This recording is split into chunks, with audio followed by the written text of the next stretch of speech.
Motorcycle वालों के लिए बड़ी खुशखबरी, सब्सिडी खत्म नहीं होगी। आप देख रहे हैं राइट्स जस्टिस। मैं हूं आपका मेजबान सैयद बलाज अली। मोटरसाइकिल मालकान के लिए एक बड़ी खबर सामने आ गई है। क्या सब्सिडी वाकई खत्म हो रही है या कहानी अभी बाकी है? आज वो दिन था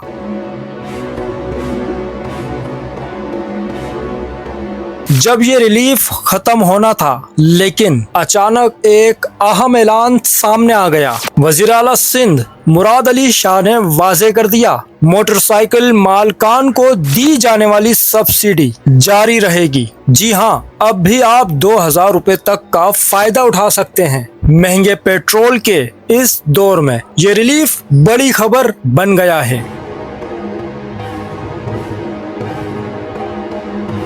लेकिन सवाल ये है, ये सब्सिडी कब तक जारी रहेगी? क्या मजीद इजाफा भी मुमकिन है? अवाम के लिए वक्ती सुकून, मगर मुस्तकबिल अभी गैर वाज़े। नई अपडेट्स के लिए हमारे साथ जुड़े रहें।